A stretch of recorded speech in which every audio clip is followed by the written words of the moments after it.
Good morning. चलो, क्या है अभी, क्या देखने का है आज?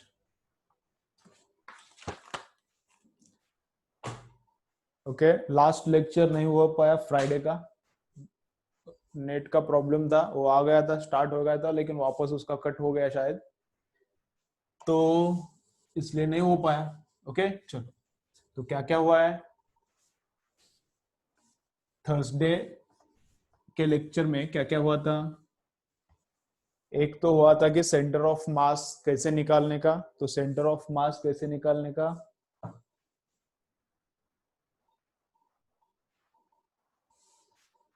अब नीट की एग्जाम सितंबर को है, तो क्लास सितंबर को चालू होगा क्या, ऐसा पूछ रहे हैं ओमकार। अब नीट की एग्जाम 26 जुलाई को भी थी ना, इसके पहले। नीट की एग्जाम इसके पहले 26 जुलाई को भी थी, तो तब थोड़ी ना क्लास चालू होने वाले थे, और वो एग्जाम इटसेल्फ ही शिफ्ट हो गई। तो 13 सितंबर को एग्जाम है, इसका मतलब तब क्लास चालू होगा क्या, नहीं कुछ पता नहीं है। शायद तब एग्जाम भी ना हो पाए, एग्जाम भी उसके आगे भी जा सकती है, समझ रहा है। तो प्रेडिक्शन बहुत मुश्किल है, क्या होएगा आगे, आगे कब होगा, कब स्टार्ट होगा, ये प्रेडिक्शंस बहुत मुश्किल है, इतना सिंपल नहीं है। ठीक है चलो, थैंक यू थैंक यू। तो ये प्रेडिक्शंस इतना, ये क्या है, पॉसिबल नहीं है, किसी को भी पॉसिबल नहीं है, साइंटिस्ट लोगों को भी पॉसिबल नहीं एग्जैक्टली क्या हो रहा है, कैसा हो रहा है। चलो, तो साइंटिस्ट लोगों का ये क्या है, शायद वो बोल रहे हैं कि जनवरी फरवरी तक ये एक्सटेंड हो सकता है, लेकिन अभी क्लासरूम चालू नहीं रहेगा वो नहीं, ये कोरोना का जो चल रहा है ये जनवरी फरवरी तक चल सकता है, ऐसा उनका कुछ साइंटिस्ट का बोलना है। अभी वो भी ट्रू नहीं रहता, कुछ लोग बोल रहे थे कि जुलाई में पीक आएगा, अभी बोल रहे कि नवंबर में आएगा, कभी बोलते हैं कि अगस्त में आएगा। तो किसी को इतना पक्का पता नहीं है क्या होने वाला है। तुम लोग पढ़ाई करने का, दिन भर घर पे बैठे हो तो क्या करो, थोड़ा फिजिकल एक्टिविटी करो। दिन भर घर पे बैठ बैठ के क्या होता है, सब खराब होता है, हेल्थ खराब होता है, वेट बढ़ता है, तो बोर्डम होता है, डिप्रेशन आ सकता है, पढ़ाई कम होता है। तो इसलिए एक टाइम फिक्स करो, सुबह या फिर शाम को, जब भीड़ कम रहता है, जब जहां पर भी ग्राउंड वगैरह पॉसिबल है तुमको, वहां पे जाके रनिंग या फिर साइकिलिंग करो, स्कीपिंग करो। ठीक है, तुमको जो फ्रेश करता है वो, लेकिन फिजिकल एक्टिविटी कुछ तो करो। मैं जो बोल रहा हूँ वो बहुत इंपॉर्टेंट है, फिजिकल एक्टिविटी कुछ तो करो तुम भी, और घर वालों को भी बोलो कुछ तो करे। या ये वो बाबा रामदेव का करे, फुस फुस फुस फुस, वो करे फुस फुस फुस फुस, कुछ तो करे, एक्सरसाइज करना चाहिए हर एक को। ठीक है चलो देखो, और क्या है, ओपन एयर में इतना ज्यादा प्रॉब्लम नहीं है। तुम लोग अगर ओपन एयर में घूम रहे हो तो इतना ज्यादा प्रॉब्लम नहीं है। क्लोज्ड एनवायरमेंट एंड क्राउड, लफड़ा किधर है, तुमको पहले भी बोला है, closed environment, crowd and no mask, सबसे बड़ा लफड़ा है। क्लोज्ड एनवायरमेंट में जाने का नहीं, मतलब बंद रूम है, वेंटिलेशन नहीं है, वहां पे जाने का नहीं, और क्राउड है।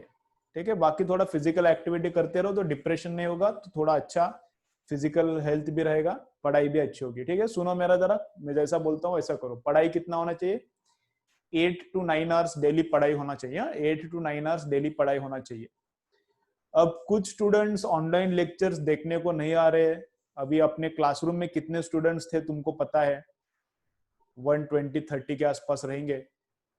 अभी कितने आ रहे हैं ऑनलाइन? तो ऐसा मत सोचो कि कोई पढ़ाई नहीं कर रहा तो हम लोग भी पढ़ाई ना करें, ऐसा मत सोचो।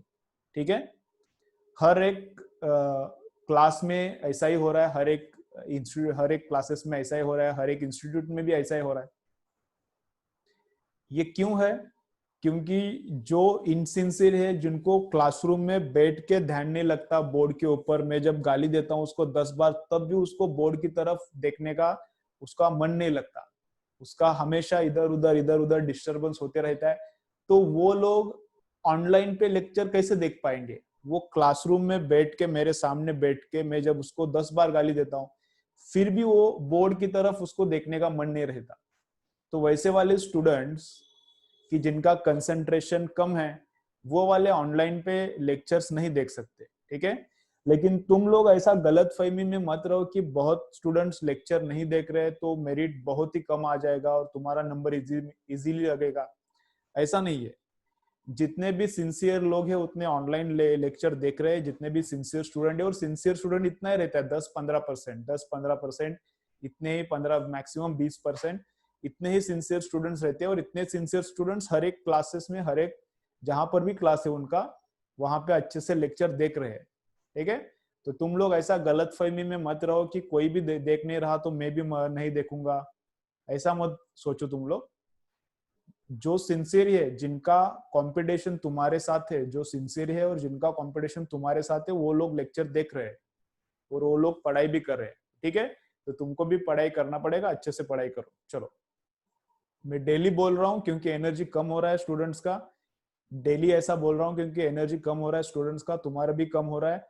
टीचर लोगों का एनर्जी कम हो रहा है तो स्टूडेंट्स का तो छोड़ो, टीचर रोने लग रहे हैं अभी। ये एग्जाम 26 जुलाई का जब 13 सितंबर गया तब टीचर रोने लग रहे हैं, ओके। अब कितना टाइम वही लेने का है, वो कितना टाइम एग्जाम मोड में रहने का। तो सबको परेशानी हो रही है। 2 दिन मेरा सर दर्द हो रहा था जब वो 26 जुलाई का एग्जाम पोस्टपोन होने का न्यूज आया, तब 5-6 दिन, 3-4 दिन ऐसा मेरा सर दर्द हो रहा था। मतलब बच्चों को एग्जाम के मोड में मेंटेन करना भी मुश्किल हो रहा है, ठीक है। तो सबको प्रॉब्लम है, लेकिन तुम लोग पढ़ाई मत छोड़ो, दिन का 8-9 घंटा पढ़ाई करते रहो, ठीक है। चलो, हाँ, प्रेडिक्ट नहीं हो सकता। ओके, चालू करेंगे। कंक्लूजन क्या है, इतना लेक्चर क्यों दे रहा हूं मैं, हर हर टाइम तुम्हें पढ़ाई करते रहो, पढ़ाई बहुत इंपॉर्टेंट है, करना ही पड़ेगा, ठीक है। जो लोग नहीं पढ़ रहे वो पक्का भुगतेंगे, उनको पक्का उतना वो टाइम देना पड़ेगा, नेक्स्ट ईयर गैप लेके उनको करना पड़ेगा अगर उनको कुछ करना है तो। तुम लोग अच्छे से पढ़ाई करते रहो, ठीक है। जिनको फ्रेश में लगने वाले थे, पढ़ाई नहीं कर रहे तो रिपीट करना पड़ेगा। जो रिपीट में लगने वाले थे उनको और एक बार रिपीट करना पड़ेगा। तो 1 साल पक्का ज्यादा लगेगा अगर तुम लोग पढ़ाई नहीं करोगे तो, ठीक है। चलो, काम पे लोगों, पढ़ाई करते रहो। तो क्या है, चलो क्या है, फर्स्ट क्या देखा है हमने, सेंटर ऑफ मास कैसे निकालने का, उसका पोजीशन वेक्टर कैसे निकालने का। तो पोजीशन वेक्टर का फॉर्मूला क्या था, R bar of centre of mass, R bar of centre of mass is equal to summation, R bar of centre of mass is equal to summation M I R I bar, summation M I R I bar upon summation R I, summation M I upon summation M I. उसके बाद देखा x coordinate, x coordinate अगर निकालना है centre of मास का तो m1x1 plus m2x2 upon m1 plus m2। अगर 3 masses है तो वही फॉर्मूला करना है, m1x1 plus m2x2 plus m3x3 upon m1 plus m2 plus m3, ऐसा, ठीक है। ओके, तो उसके बाद क्या हो गया, centre of mass, centre of मास देख लिया। सेंटर ऑफ मास के बाद क्या चल रहा था, उसका कुछ तो प्रॉपर्टी पूरा लिख के लिया है क्या, कितना प्रॉपर्टीज लिख के लिया, मुझे याद नहीं आ रहा कितना प्रॉपर्टीज लिख के दिया है। 7 प्रॉपर्टीज है टोटल, तुमको कितना लिख के दिया है मैंने, प्रॉपर्टीज 7 है। अब दिखता नहीं तुमको, ये दिखेगा नहीं, लेकिन कितना लिख के दिया है, 5 दिया है, ठीक है, ओके। तो if centre of mass is origin then sum of moments of masses about centre of mass is 0, ये दिया है ना। तो चलो 6 देता हूं, 6th नंबर, चलो लिखो। अब सेंटर ऑफ मास का वेलोसिटी, शायद ये भी दिया है रे, हो गया पूरा। सपोज सेंटर ऑफ मास का वेलोसिटी एक बार देखो, शायद दिया है मैंने। सेंटर ऑफ मास का अगर वेलोसिटी निकालना है तो कैसे निकालने का, velocity of centre of mass is equal to m1 into velocity of first mass, m2 into velocity of second mass upon divided by m1 plus m2, divided by m1 plus m2, ठीक है। और acceleration of centre of mass कैसे निकालने का, m1 into acceleration of first mass, m2 into acceleration of second mass, vector में है अभी, ये वेक्टर में है सब, ये भी वेक्टर में है, अपॉन m1 प्लस m2,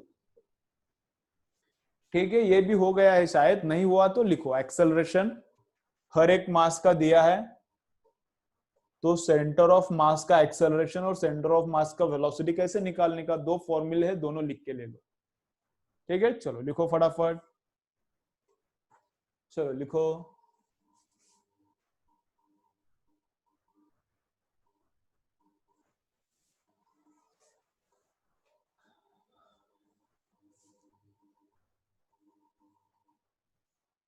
हो गया? हो ये हुआ है, ऐसा ही याद आ रहा है मुझे। चलो, तो न्यूमेरिकल्स चालू थे, उसमें से एक दो लिया था शायद, एकदम सिंपल सिंपल।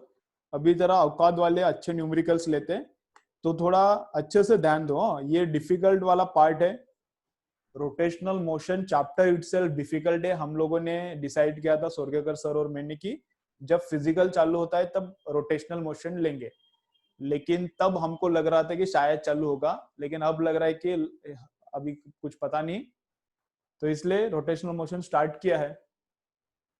लेकिन थोड़ा डिफिकल्ट है ये पार्ट, तो थोड़ा अच्छे से कंसंट्रेशन से देखो। ये वाला खास करके, ये सेंटर ऑफ मास वाला भी ज्यादा डिफिकल्ट है रोटेशनल में। ओके, चलो तो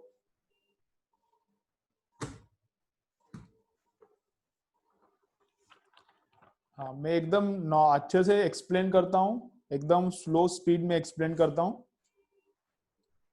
लेकिन तुम तुम्हारी तरफ से पूरा एकदम फुल अटेंशन देना। ठीक है, चलो।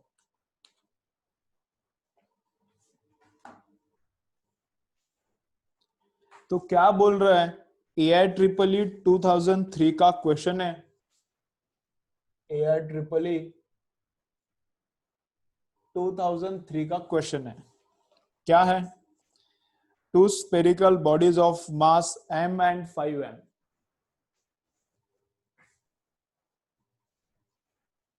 देखो क्या बोल रहा है। Two spherical bodies of mass m and 5m।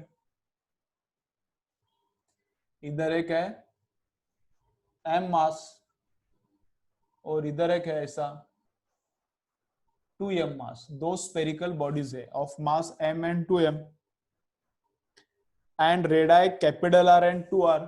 इसका रेडियस है r एंड इसका रेडियस है 2r, respectively are released in free space. Free space मतलब जहां पर ग्रेविटी नहीं है वहां पर उनको रिलीज किया, released in free space, with initial separation between their centres equal to 12r। इसका सेंटर और इसका सेंटर, इनके बीच का डिस्टेंस कितना है? 12r। इनके बीच का डिस्टेंस कितना है? 12r। अब क्या बोल रहा है, इफ, अच्छा न्यूमेरिकल है, सुनो एकदम ध्यान से, सुनो एकदम अच्छे से देखो, समझेगा तो अच्छा है। If they attract each other due to gravitational force only, then find out distance covered by smaller body just before collision।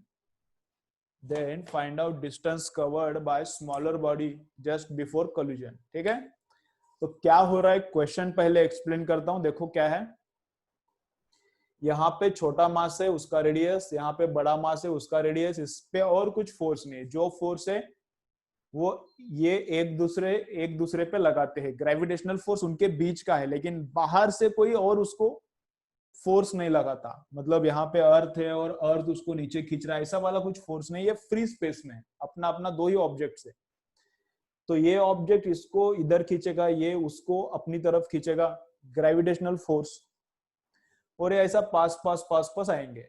और पास आके समझो, मैं एज्यूम करता हूं कि ये ऐसा इधर आके चिपकने वाले हैं, इधर आके चिपकने वाले हैं। ठीक है, समझ रहा है क्या? ये इधर है बड़ा स्पेयर है ऐसा, ये बड़ा स्पेयर इधर आएगा ना, तो ये बड़ा स्पेयर इधर तक आएगा बीच में, ये छोटा इधर तक आएगा। ग्रेविटेशनल अट्रैक्शन है तो थोड़ा थोड़ा डिस्टेंस दोनों भी आएंगे और इस पॉइंट पे आके चिपकेंगे। तो अभी मैं क्या एज्यूम कर रहा हूं, जिस पॉइंट पे आके वो चिपकते हैं, जिस पॉइंट पे आके कोलाइड होते हैं, एक दूसरे को टच करते हैं, उस पॉइंट को मैं एज्यूम कर रहा हूं ओरिजिन। कहां पर भी एज्यूम करो ओरिजिन, इधर इधर इधर इधर इधर इधर, बहुत सारी जगह पे ओरिजिन एज्यूम कर सकते हो, लेकिन मैं कहा वो हमें सही आता है, किधर भी एज्यूम करो आंसर सही आता है, लेकिन मैंने ओरिजिन कहां पर एज्यूम किया है, जहां पर वो दोनों आके टच करते हैं वहां पर। ठीक है, समझो, थोड़ा अच्छा से समझो। तो वहां पर मैं लेता हूं ऐसा y एक्सिस, तो ये है अपना ओरिजिन, ये है अपना ओरिजिन। ठीक है, चलो अब इसने डिस्टेंस कितना कवर किया, चलो देखो अभी एकदम अच्छा है। देखो क्या है, ये जो छोटा स्फीयर है इसने कितना डिस्टेंस कवर किया, इधर था, इधर आके बैठा है। ये छोटे ने कितना डिस्टेंस कवर किया, x डिस्टेंस कवर किया। छोटे ने कितना डिस्टेंस कवर किया, यहां पर था उसका सेंटर, अब इधर आ गया ना, तो छोटे ने डिस्टेंस कितना कवर किया है, x। थोड़ा बड़ा निकालता हूं तुमको अगर दिख नहीं रहा तो ये x, छोटे ने कितना डिस्टेंस कवर किया, x। तो फिर बड़े ने कितना डिस्टेंस कवर किया, सब थोड़ा सोचना है, वह सोचने वाला ही है इधर, ऐसा गाउटी कुछ नहीं है। तो बड़े ने कितना डिस्टेंस कवर किया, कुछ तो किया होगा, बड़े ने कितना डिस्टेंस कवर किया होगा, कुछ तो किया होगा, छोड़ो उसका क्या है, वो हमको लगता नहीं, इसलिए मैं नहीं निकल रहा। तो अभी देखो क्या कर रहा हूं मैं, ये वाला x है, इतना पकड़ो। अभी छोटे ने कितना डिस्टेंस कवर किया, ये x, वही तो निकालना है। ओके, तो जब भी इंटरनल फोर्स रहता है, सुनो व्यवस्था, जब भी इंटरनल फोर्स रहता है तब सेंटर ऑफ मास का पोजीशन चेंज नहीं होता। Whenever force is internal, position of centre of mass does not change. तो ये दोनों जब दूर थे तब सेंटर ऑफ मास जहां पर था, अब पास आके चिपकते हैं तब भी सेंटर ऑफ मास उधर ही रहता है, तब भी सेंटर ऑफ मास उधर ही रहता है। देखो ये नीचे फ्लोर जो है वहां पर फोम है, नीचे जो फ्लोर है वहां पे सोप का वाटर है। घर पे तुम लोग ये मार्बल साफ कर रहे हो, ऐसा घर पे एक्सपीरियंस भी देखा होगा, घर पे मार्बल है, मार्बल तुम लोग साफ कर रहे हो, और उस पे हमने क्या किया है, सोप का वाटर पुट किया है। सोप का वाटर है तो फ्रिक्शन एकदम कम होता है। तो यहाँ पर तुम्हारा भाई है, बहन है, या फिर कोई भी है, उसको तुमने क्या किया, पुश किया, उसको तुम लोगों ने क्या किया, ऐसा पुश किया, तो वो उधर जाता है। तो तुम लोग क्या इधर रुकते हो क्या, नहीं, तुम लोग भी ऐसा पीछे जाओगे, ऐसा इधर एक क्या, या फिर एक ऑब्जेक्ट है, चेयर है या फिर टेबल है, जो भी है, उसको उधर पुश किया तो टेबल उधर जाएगा, हम उधर जाएंगे, ऐसा होता है। तो क्या होता है,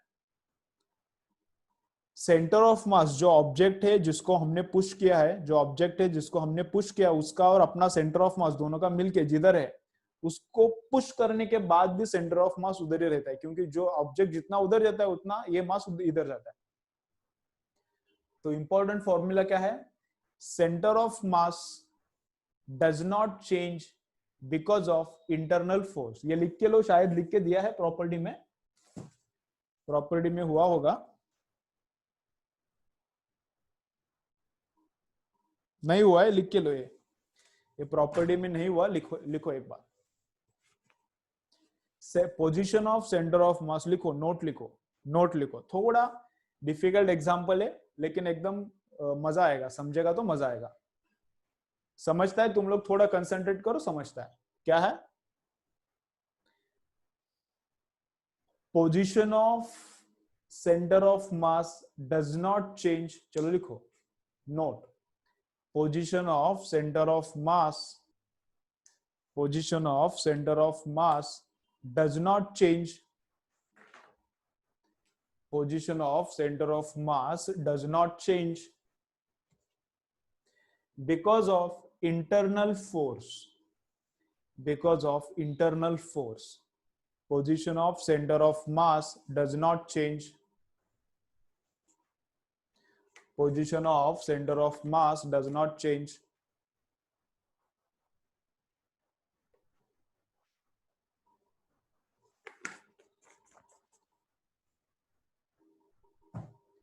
position of center of mass does not change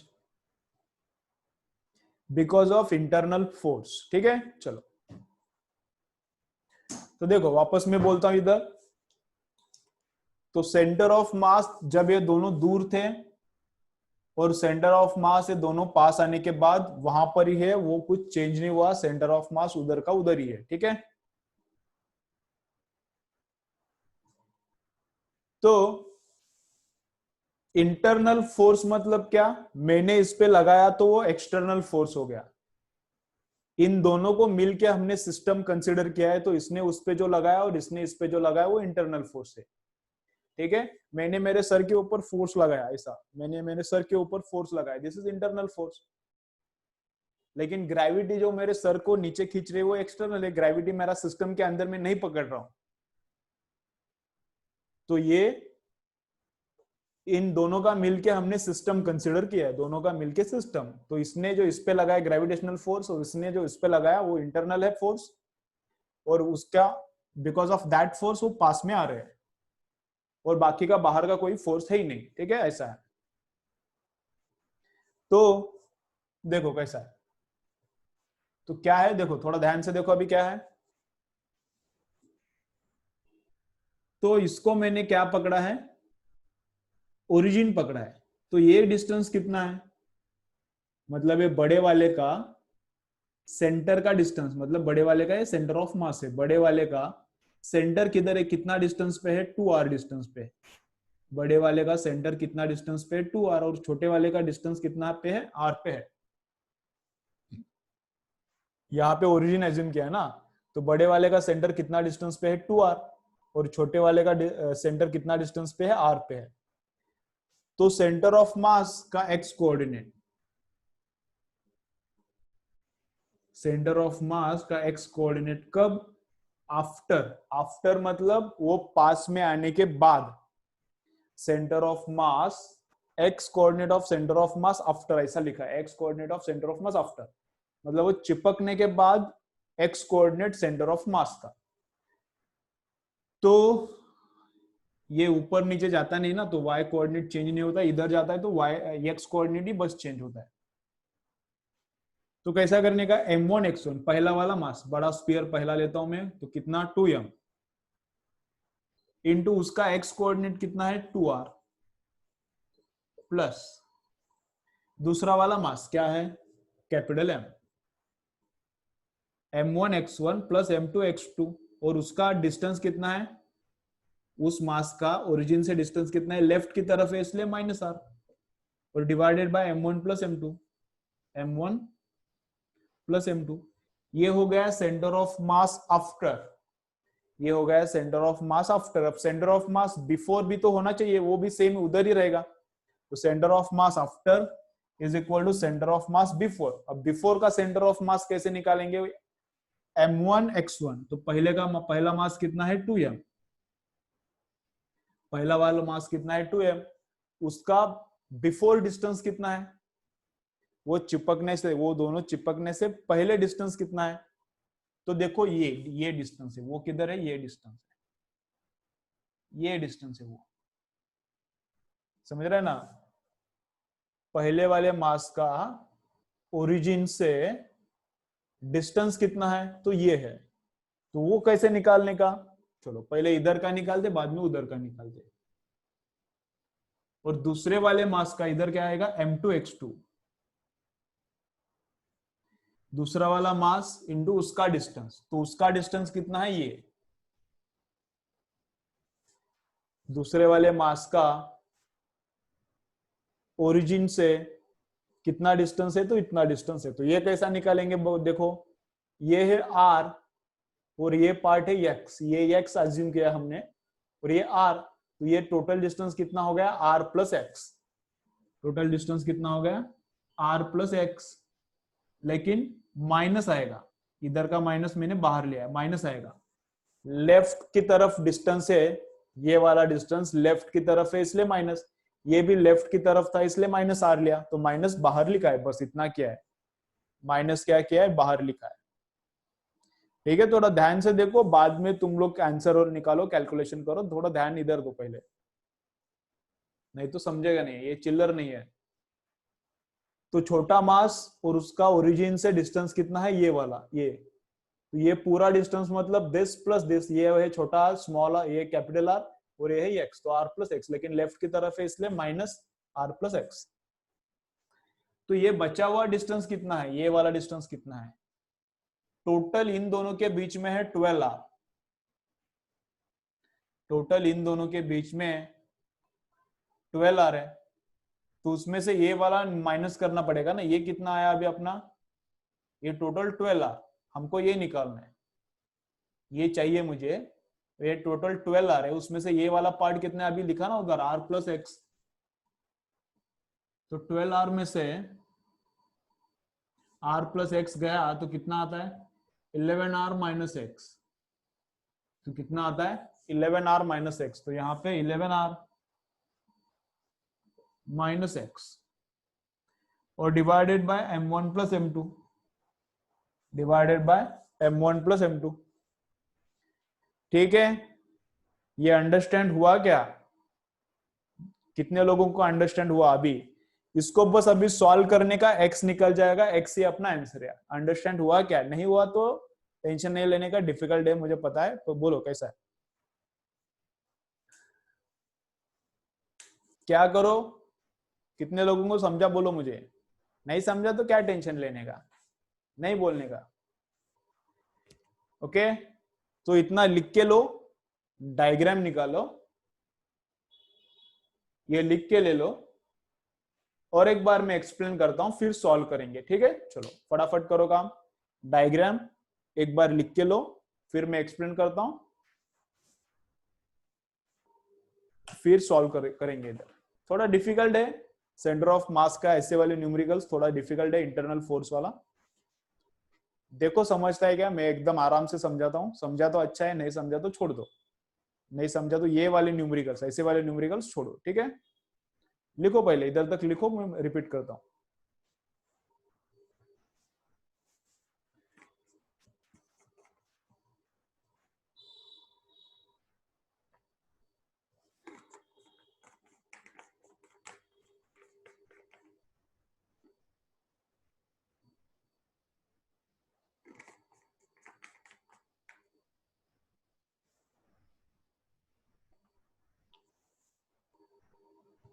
six are आ रहा है क्या?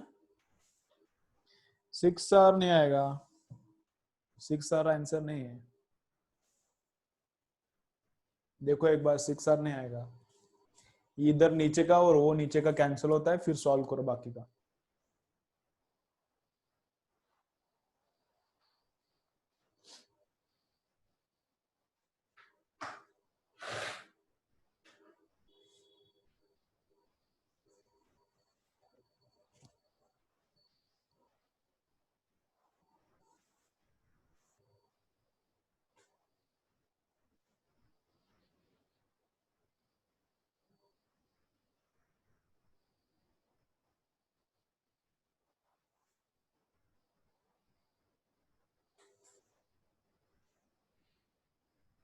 चलो बोलो, हो गया?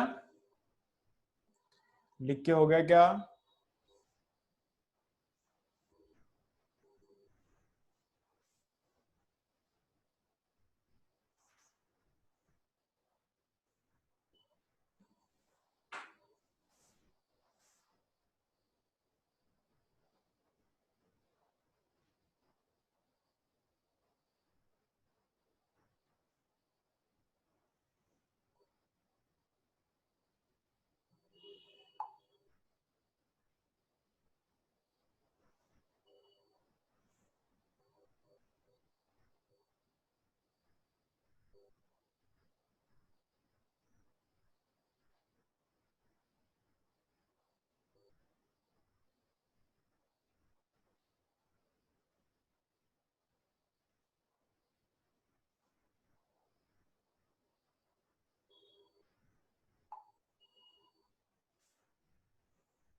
ठीक है, ओके चलो एक बार इधर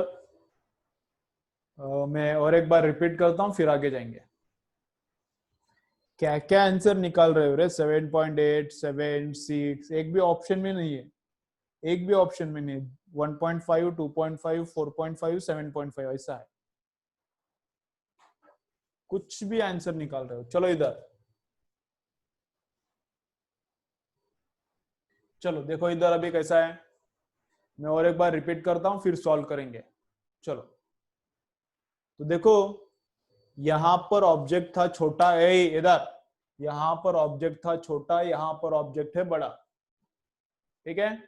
दोनों को छोड़ दिया तो ग्रेविटेशनल अट्रैक्शन रहेगा दोनों के बीच में, इसलिए दोनों पास पास पास आते हैं और कोलाइड होके चिपक के बैठते हैं। बाहर का कोई फोर्स नहीं है, तो centre of mass after and centre of mass before, ये क्या है, सेंटर ऑफ मास बिफोर, और ये है सेंटर ऑफ मास आफ्टर, दोनों एक ही रहने वाले हैं। तो centre of mass after easy है, तो पहले करता हूं मैं। नीचे m1 प्लस m2 रहता है, तो m1 प्लस m2 नीचे आएगा, उठी था ये। ऊपर क्या है, m1 x1 plus m2 x2। तो m1 इसका मास कितना है, पास में आने के बाद इसका मास कितना है 2m, और इसका डिस्टेंस कितना है ओरिजिन से 2r, प्लस इसका मास कितना है m, और इसका डिस्टेंस कितना है ओरिजिन से लेफ्ट की तरफ है, इसलिए माइनस r, और नीचे m1 प्लस m2। क्लियर इतना? ओके। उधर देखो बिफोर,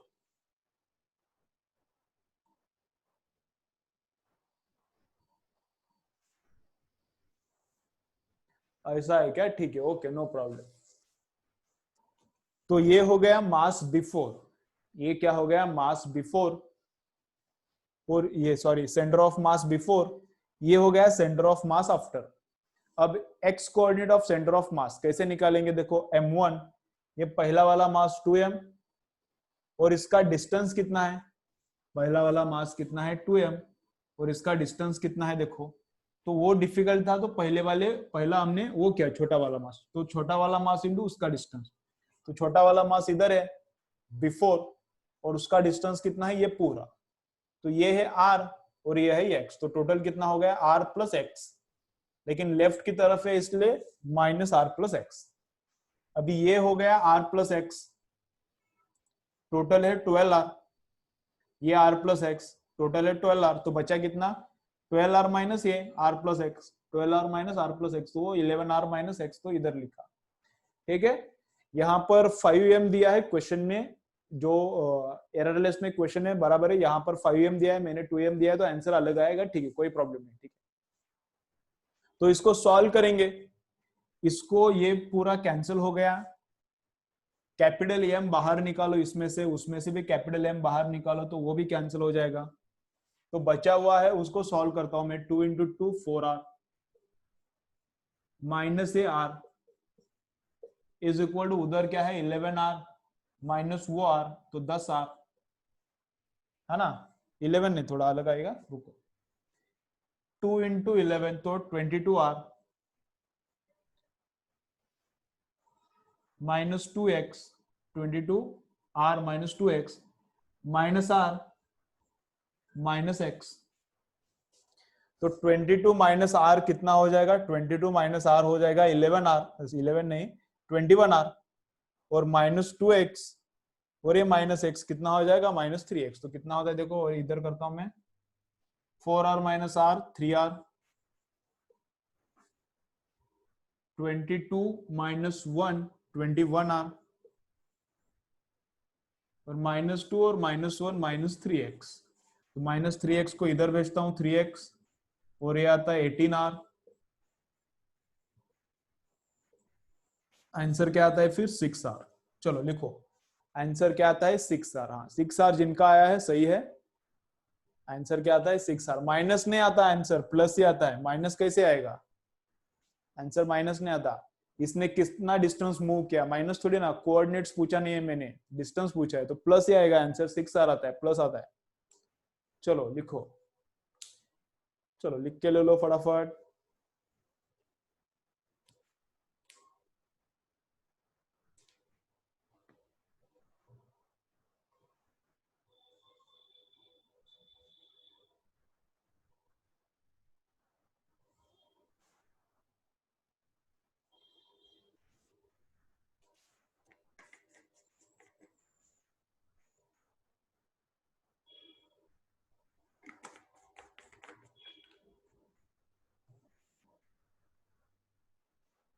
चलो अंडरस्टैंड हुआ है अभी? चलो अंडरस्टैंड हो गया क्या? ठीक है ठीक है, चलो अंडरस्टैंड हो गया क्या?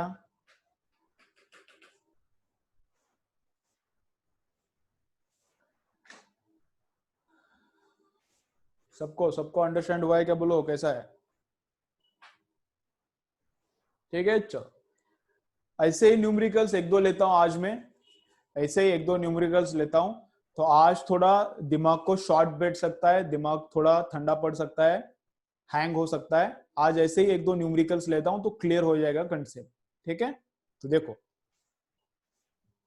तो तुम लोग इसको, तुम्हें अगर और कंसेप्ट क्लियर करना है, तुम्हें लगता है कि और एक कंसेप्ट क्लियर करना है, तो क्या करो, इसको ओरिजिन पकड़ो। ये जो है छोटा वाला का सेंटर, तो छोटे वाले के सेंटर को ओरिजिन पकड़ के फिर सॉल्व करो, फिर भी आंसर आना चाहिए। तो वो लिख के ले लो, इसको ओरिजिन पकड़ के करो तो भी फिर भी आंसर इतना ही आना चाहिए 6R। लिखो वो काम, तो थोड़ा कंसेप्ट क्लियर हो जाएगा, कैसा किया है मैंने, तुम्हारा कंसेप्ट थोड़ा क्लियर हो जाएगा। ठीक है, चलो नेक्स्ट करेंगे अभी।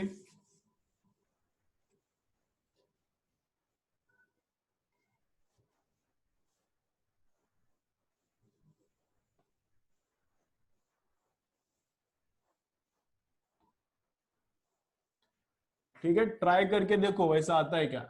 ओरिजिन अलग कहां पर भी एज्यूम करो, ऐसा नहीं कि छोटे का सेंटर बड़े का सेंटर एज्यूम करना है तो वो करो, लेकिन ओरिजिन अलग जगह पे एज्यूम करके सॉल्व करो तो थोड़ा और क्लियर हो जाएगा। चलो अभी ऐसा ही एक एग्जांपल है, सीबीएसई पीएमटी 2012 का, मेरे बुक में 19 नंबर का क्वेश्चन है। सीबीएसई पीएमटी 2012 का है, मेरे बुक में 19 नंबर का क्वेश्चन है। चलो क्या बोल रहे हैं देखो अभी इधर, 2 persons of masses 55 kg and 65 kg respectively are at opposite ends of a boat। ऐसा एक बोट है, बोट ऐसा वैसा कैसा तो रहेगा, छोड़ो मैं लेकिन ऐसा पकड़ रहा हूं। ऐसा एक बोट है, इसके नीचे वाटर है, और इधर एक आदमी खड़ा है, और इधर एक खड़ा है। ये कितना है? 55 किलोग्राम का है,